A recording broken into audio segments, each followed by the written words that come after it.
So here are another examples of salt wedge estuaries. The Amazon River. Okay, here you see one example of the Amazon River, the salt wedge. Okay, you can see the continental shelf actually gets relatively, gets relatively shallow. I just turn on the pointer. Here we are. You can see transition zone. These are salinity values. Okay, you look from the side, you can see the river. Okay, 40 meters deep, and these numbers here at the top are salinity values. Okay, salinity doesn't carry any unit, and according to international agreements, but it's equivalent to grams per kilogram. Okay, this is 10 grams per kilogram of salt in the water, and then 35 is the oceanic environment, and this is the salt wedge. Okay, here over a zone of about 40 kilometers distance. Okay, so now there's another example at the bottom. It's a salinity and oxygen and central southwest arm of Port Hacking in Sydney over a 3-year period. Okay, so you can see 3 time series. The top one gives you a time series of the rainfall. You can see in these vertical red bars, you can see the events of maximum rainfall. Okay, so the second panel shows you the salinity, vertical salinity distribution as a function of time. Okay, so you measure the salinity from the surface to 20 meters, and then it's repeated and you move on in time. And you can see events where you have a salinity stratification develop.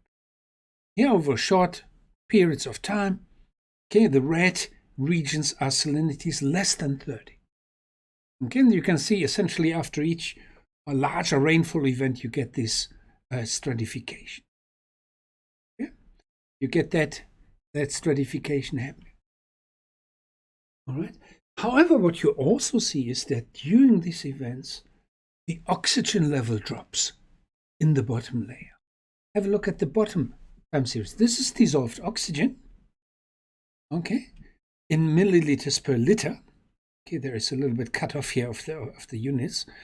In milliliters per liter, and there is a critically low value below 2. It kills off most of the marine life. Okay, it's a critical threshold value of 2, and 2 is anything here in this dark green, dark blue. So we call this hypoxia. Okay, very, very low oxygen levels.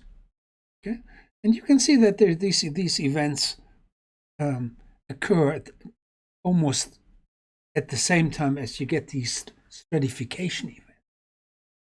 Okay, and this feature is linked to the existence of salt wedge estuaries, which actually block the exchange, create stratification and block the exchange with the adjacent ocean, and then the oxygen just gets used up by the marine organisms living in near the bottom, by benthic organisms.